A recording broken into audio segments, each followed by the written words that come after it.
Right then, folks, so it's basics time and it's hook tying time for you. Obviously, yeah, I'm a great advocate of using hook to nylon. They're absolutely amazing and, you know, save the job of what I'm about to show you. But there's certain conditions, certain fisheries and certain time of the year where the hooks to nylon that are currently on the market, they don't always suit what I want, you know, for my fishing. Certainly when it goes a little bit colder. But then even then, in the heights of summer, I might want to go even thicker main lines, even heavier. And some people just like tying their own hooks. I'm going to show you how to tie the hooks. Dead simple. I'll do spade first, and then we'll do knotless knots and hair rigging for eyed hooks. So spade first. What I'm going to be doing is, it's finally going to get warmer soon, folks. It's got to get warmer. So I'm going to be going for a 16s hook to 0.12 line. Dead simple. The main thing you've got to do is keep everything nice and tight when you're doing the line. So I'm going to tuck this under my leg, yeah? First thing I'm going to do is tuck that under my leg so I can get a nice purchase on that line. Then I'm going to get a hook out. We've got a 16s SFLB on in this case. Get the hook out of the packet. Come on. Right, so obviously I'm doing this outdoors and I'm exposed to the elements and wind and everything. You'll be doing this in your nice little office and this, that and the other. So we've got a 16s hook there. Now, first things first, make sure the hook point is facing down away from you, like so. The next thing we want to do is get the line, and then I'm just going to get a little bit more line out there, but still make sure it's nice and tight. Make sure you have lots of slack, lots of tag end. The first thing I want to do is make a loop in that line, like so.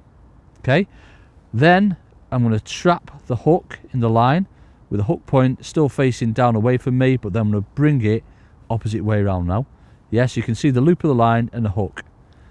Trap that, and then what I'm going to do is wrap around the shank of the hook down towards the spade. Yeah, not going up that way, down towards the spade. Now, it's personal preference how many times you do. Personally, I like to go minimum of 10, usually 12 times around the hook. So simply all you're doing, and this is why you need that tight line, is you're whipping around the hook. So you go in 1, 2, 3, 4. So you can see every time I'm putting the line on, it's meeting up with the other bit of line that's on the hook. 5, 6, 7, 8, 9, 10, 11, 12. Yeah, so that's whipped on enough now. What you've got to do next is make sure you've got a lot of purchase, swap hands. So I'm going to push that into my thumb and change hands. And what you're left with is this tag end. Then you can still see you've got the loop at the top of the hook there. That's what we need to now put this tag end of line through to form the knot. Make sure it's nice and tight. So put that through there and pull that through. And then what I like to do is just moisten my finger and my thumb. And then grab the hook, again, going back to your original hand, and then you're pulling away with the opposite hand, and that's what you're left with. Now, what you'll find is the line will be on the wrong side of the hook quite often. So what we want to do is change that. The first thing to do, though, with this line, this is why you need quite a long bit of line, a good tag end, so you can really get some purchase. So make sure that's nice and tight.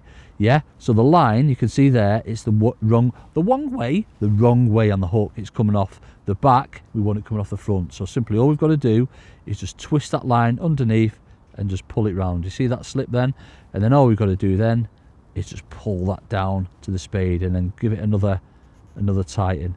And that is how you tie a spade end hook. Next thing we've got to do is just, once you've really pulled down tight on that and you know this bit can't slip, I'm going to trim that line back with a pair of scissors to roughly sort of 2 mil. If Richard can get in there, roughly 2 mil with my scissors.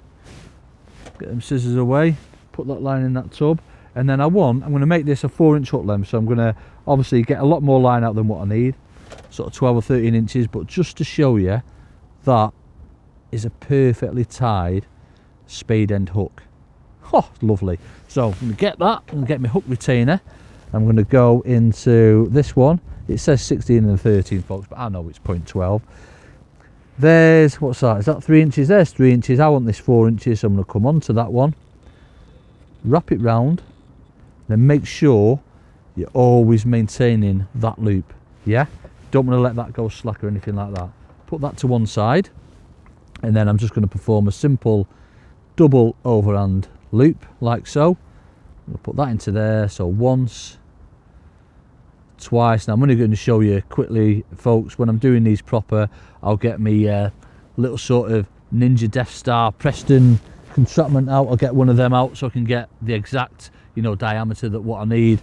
But obviously showing you today, I'm just going to tie a little loop in it. Yes, you can see there we've got our 4-inch hook length. Get that bit of tag end of line,